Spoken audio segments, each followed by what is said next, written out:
All right, so we're on Ephesians chapter 6. We have made it to verse 5. This section I have is 5 through 9. Yes. Um, Bond servants, obey your earthly masters with fear and trembling, with a sincere heart, as you would Christ, not by the way of eye service as people pleasers, but as bond servants of Christ, doing the will of God from the heart, rendering service with a good will as to the Lord and not to man, knowing that whatever good anyone does, this he will receive back from the Lord. Whatever good anyone does, this he will receive back from the Lord, whether he is a bond servant or is free. Masters, do the same to them and stop your threatening, knowing that he who is both their masters and yours is in heaven, and that there is no partiality in him. I think there were two things there that kind of stuck out to me.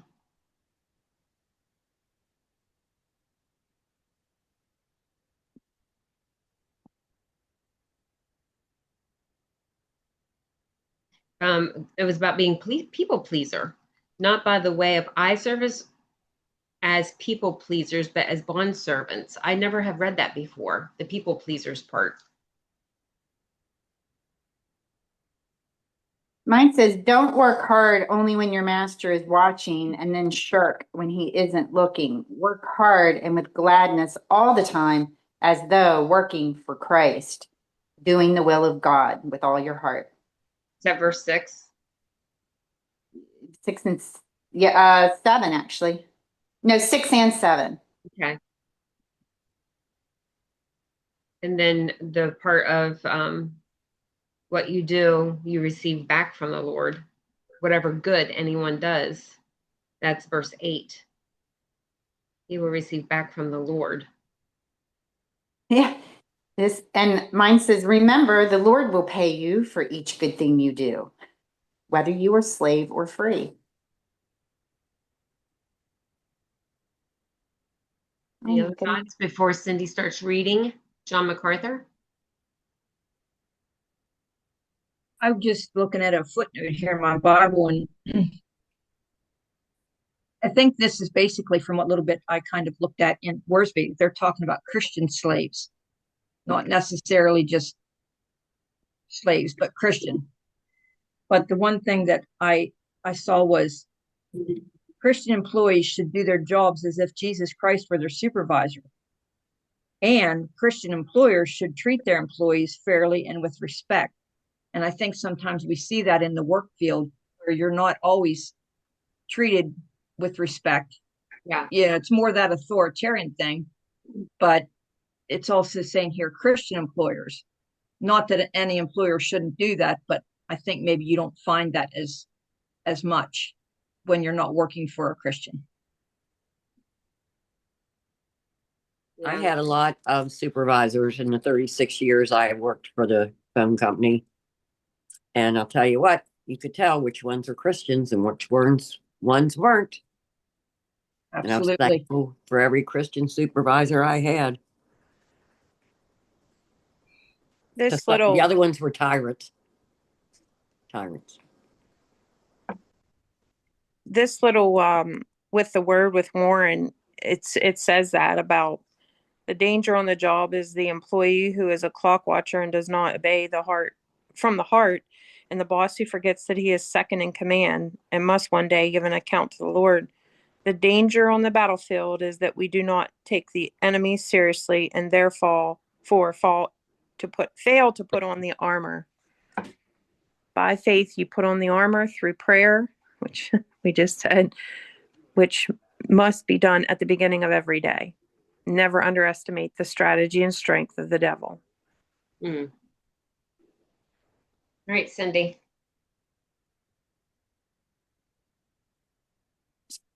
Okay, this section is employers and employees. Verse 5, bondservants, be obedient. Slaves in both Greek and Roman culture had no rights legally and were treated as commodities. There was much abuse and seldom good treatment of slaves. The Bible does not speak against slavery itself, but against its abuses. And there are references in Exodus, Leviticus, and Deuteronomy.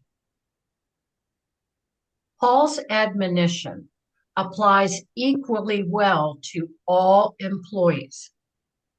The term obedient refers to continuous, uninterrupted submission to one's earthly master or employer. The only exception being in regard to a command that involves clear disobedience of God's word. According to the flesh, human masters, that is, with fear and trembling. This is not fright, but respect for their authority. Even if an employer does not deserve respect in his own right, it should nevertheless be given to him with genuine sincerity, as if one was serving Christ himself. To serve one's employer well is to serve Christ well. Verse 6, eye service. This means working well only when being watched by the boss. Men pleasers. Working only to promote one's welfare rather than to honor the employer and the Lord, whose servants we really are. 7 and 8. Reference Colossians 3:23. God's credits and rewards will be appropriate to the attitude and action of our work. No good thing done for his glory will go unrewarded. Verse 9. And you, masters, do the same things to them. There should be mutual honor and respect from Christian employers to their employees, based on their common allegiance to the Lord. Giving up threatening. The spirit-filled boss uses his authority and power with justice and grace, never putting people under threats, never abusive or inconsiderate. He realizes that he has a heavenly master who is impartial. There's reference to Acts, Roman, and James. And that's it. I was looking this up because I had read one time that bondservant meant someone who was a voluntarily choosing to be a slave to someone. But as I was looking it up here, it says the term bondservant is often used in the King James Bible to translate the Greek word doulos, which actually means slave, but the translators used bondservant to avoid the strong negative connotation of slave in their era, which I think Stan preached on that a couple weeks ago. So my version says bondservant, but apparently even the King James had changed that. If anybody wants to make note on it, it actually does mean slave.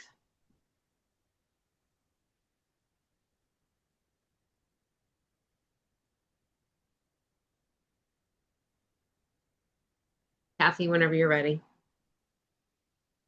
Okay. We had been talking about the 4 groups of Christians. The first one was the Christian children, then was Christian fathers. This is the Christian servants, verses 5 to 8. The word servants undoubtedly refers to Christian slaves, but we may certainly apply these words to the Christian employee today. There were probably 60 million slaves in the Roman Empire in that day, and slavery was an accepted institution. Nowhere in the New Testament is slavery per se attacked or condemned, though the overall thrust of the gospel is against it. Paul's ministry was not to overthrow the Roman government or any of its institutions, but to preach the gospel and win the lost to Christ.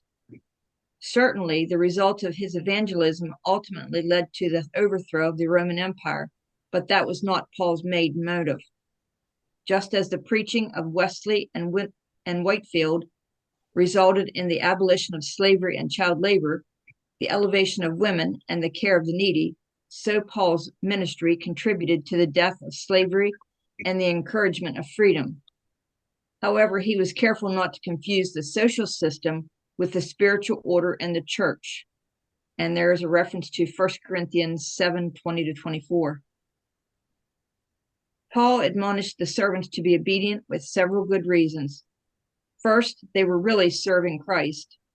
True, they had masters according to the flesh, but their true master was in heaven. The fact that an employee and his employer are both Christians is no excuse for either one to do less work.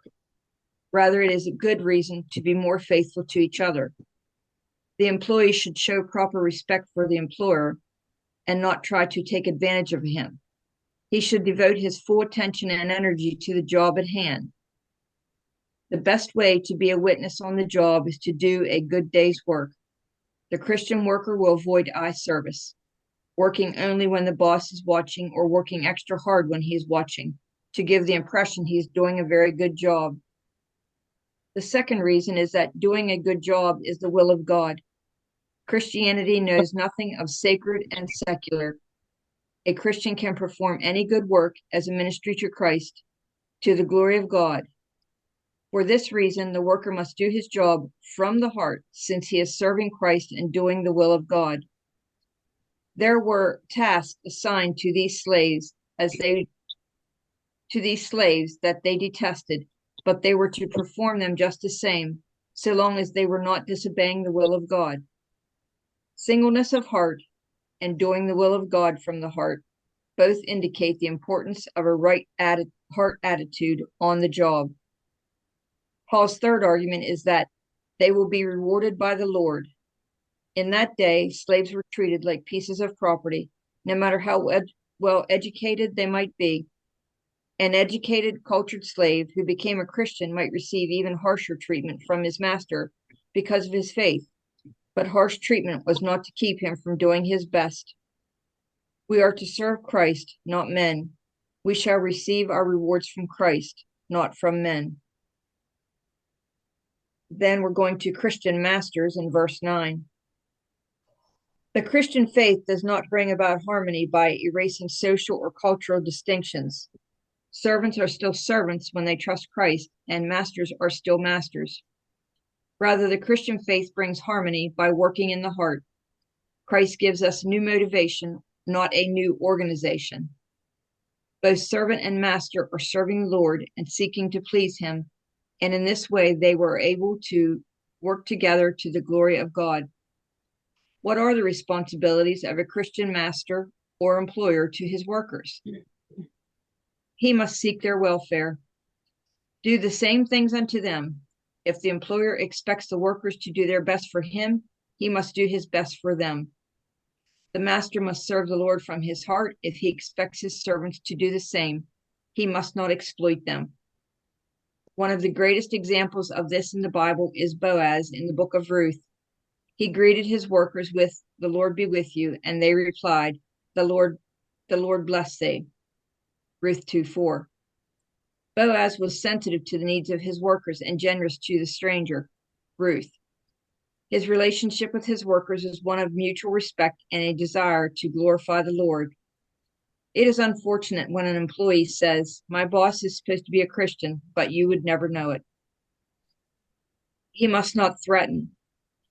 Roman masters had the power and lawful authority to kill a slave who was rebellious, though few of them did so. Slaves cost too much money to destroy them. Paul suggested that the Christian master has a better way to encourage obedience and service than threats of punishment. The negative power of fear could result in the worker doing less instead of more, and this kind of motivation could not be continued over a long period of time. Far better was the positive motivation of that which is just and equal, Colossians 4:1. Let a man share the results of his labor, and he will work better and harder. Even the Old Testament gives the same counsel. Thou shalt not rule over him with rigor, but shalt fear thy God. He must be submitted to the Lord. Your master also is in heaven. This is practicing the lordship of Christ. The wife submits to her husband as unto the Lord. The husband loves the wife as Christ also loved the church. Children obey their parents in the Lord, and parents raise their children in the nurture and admonition of the Lord. Servants are obedient as unto Christ, and masters treat their servants as their master in heaven would have them do. Each person in submission to the Lord has no problems submitting to those over him. Jesus said the way to be a ruler is first to be a servant. The person who is not under authority has no right to exercise authority. This explains why many of the great men of the Bible were first servants before God made them rulers. Joseph, Moses, Joshua, David, and Nehemiah are just a few examples. Even after a man becomes a leader, he must still lead by serving. An African proverb says, "The chief is servant of all, and whosoever will be chief among you, let him be your servant." A friend of mine was promoted to a place of executive leadership, and unfortunately, it went to his head. He enjoyed all of his executive privileges and more, and never lost an opportunity to remind his employees who was in charge. But he lost the respect of his workers, and production and efficiency went down so fast that the board had to replace him because my friend forgot that he had a master in heaven and he failed to be a good master on earth. He must not play favorites. God is no respecter of persons. He would judge a master or a servant if he sins, or he will reward a master or servant if he obeys. A Christian employer cannot take privileges with God simply because of his position, nor should a Christian employer play favorites with those under his authority. Paul warned Timothy to observe these things without preferring one above another, doing nothing by partiality. One of the fastest ways for a leader to divide his followers and lose their confidence is for the leader to play favorites and show partiality. This closes a section we have called Walk in Harmony. If we are filled with the Holy Spirit and are joyful, thankful, and submissive, then we can enjoy harmony in the relationships of life as we live and work with other Christians. We will also find it easier to work with and witness to the unbelievers who may disagree with us. The fruit of the Spirit is love, and love is the greatest adhesive in the world. The one part of that brought me back to the company where I used to work and Frank retired from. And I don't think that the guy that was ahead of it at the time when Frank first started, I can't say he was a Christian. I can't judge, but I can't say he was a Christian. But I think he still took his employees into consideration, and he would fairly treat them pay wise. And then as the kids of him took over, you saw that company change where it wasn't about the employees anymore. It was about how much money they could make. So that being said, this doesn't necessarily always hold true with Christians, but even in just companies and how they treat their employees. And you can see how things tend to fall as greed steps in. And I told him one time the reason he stayed there wasn't his hourly wage, because he didn't make much per hour.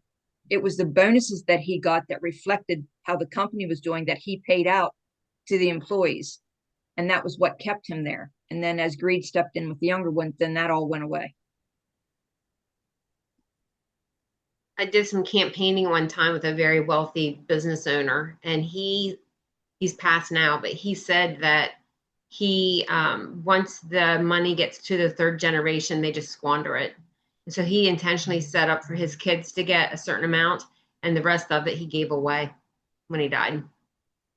He didn't leave any to the grandkids because he said they would just squander all his hard work.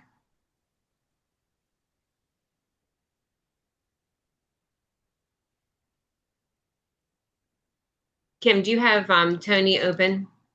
Yes.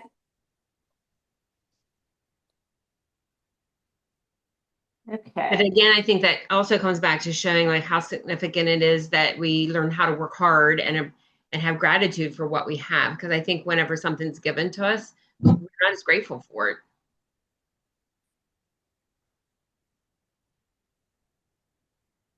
Okay, Ephesians 6, 5 through 9. Paul continues with commands for slaves and masters. When God created Adam, he gave him a job to work and watch over the garden. Work then came before the fall. But when Adam sinned, work, like a lot of things, became corrupted. One corruption of work is slavery. Most of what we know of slavery, especially American antebellum slavery, is condemned in the Bible. Human beings were not to be kidnapped and sold. And it references Exodus 21:16. Slaves were not to be abused. Exodus 21:26 through 27. Fugitive slaves were not to be returned to their masters. Deuteronomy 23:15 through 16. What was that first Exodus reference? 21:16. Human beings were not to be kidnapped and sold. Whoever steals a man and sells him, and anyone found in possession of him shall be put to death. It's pretty clear. 21:16.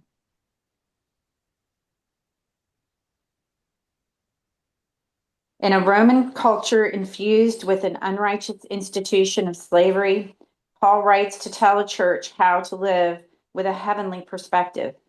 We can apply Paul's principles here to our own workplaces. God wants to be an integral part of your daily 9 to 5. For Christian employees and employers to access their heavenly blessings, they must bring a heavenly perspective to bear on the job. To slaves, he says, obey your human masters, serve as to the Lord. Ultimately, each of us works for the Lord in all we do. So to serve Christ in your job, obey your employer as long as he doesn't ask you to disobey Christ. Work as to the Lord.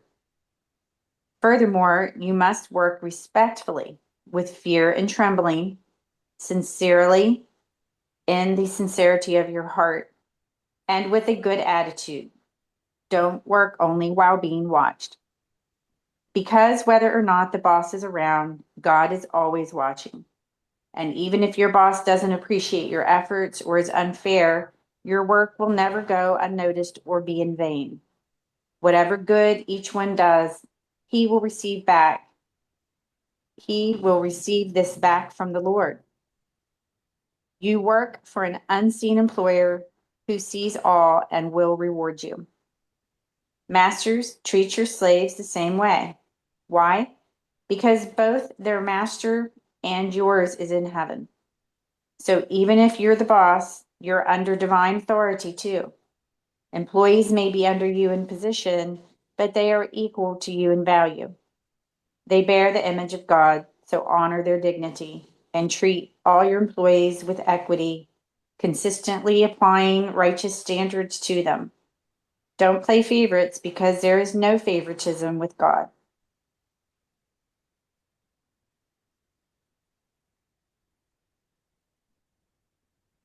At the end. Oh, I'm sorry. Yes, that's it. Any thoughts? I like that walk in harmony. I was thinking about that Exodus 21. This is not kidnapping a human. So, I guess for us, it would just be going to work and getting paid for our work. Makes us a slave, which I think that's true. Like we become slaves to our jobs because we become slaves to things.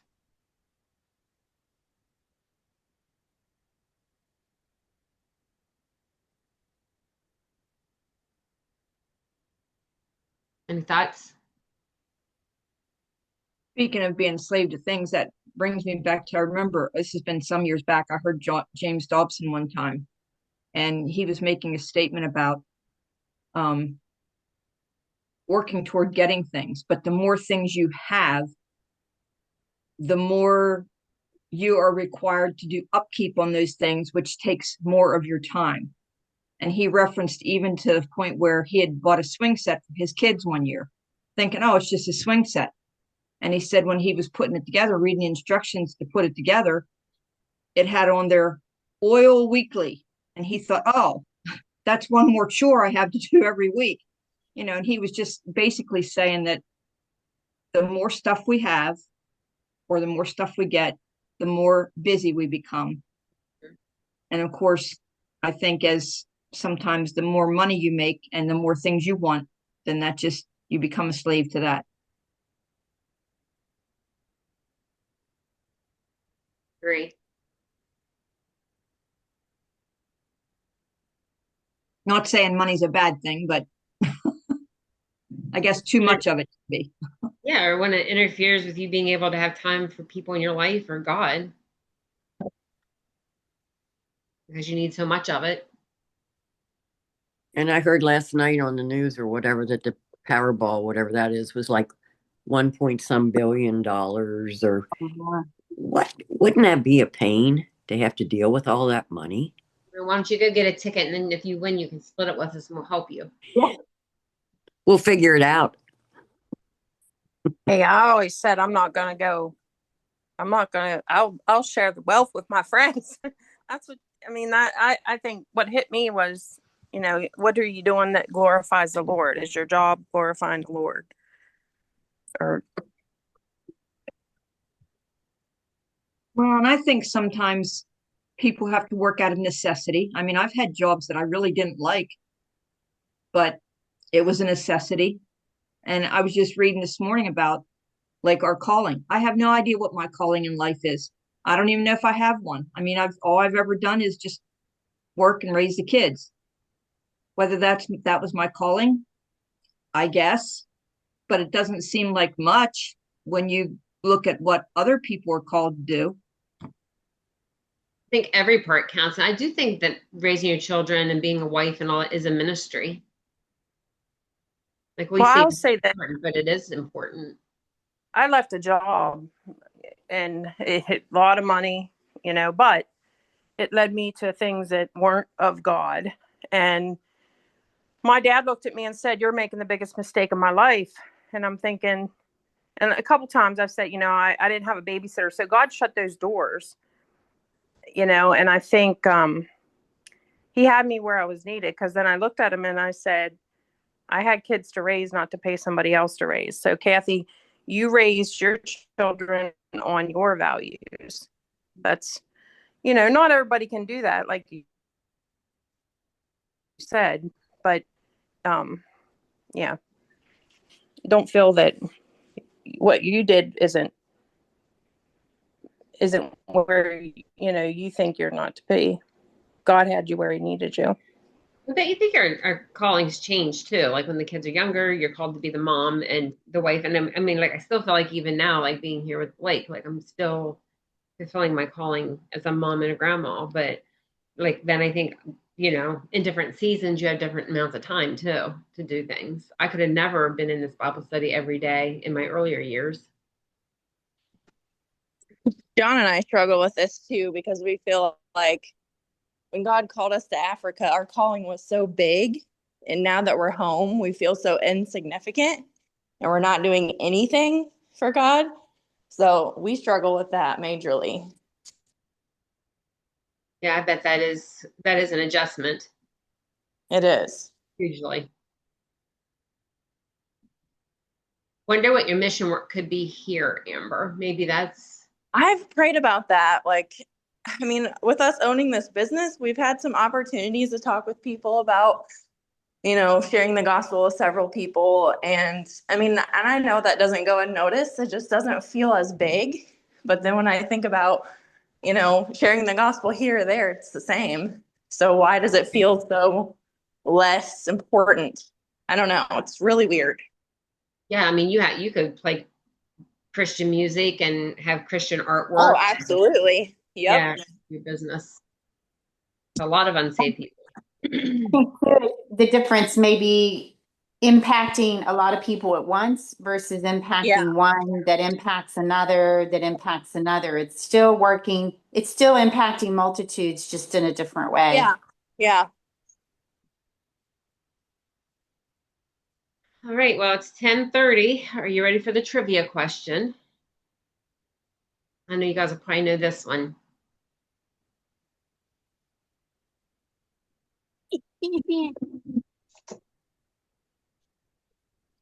Who wrote most of the New Testament?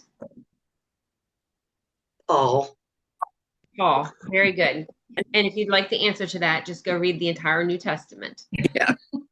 All right. This concludes reading God's Word for today. Until tomorrow. Sure. For certain. Hard to believe it's Friday again tomorrow.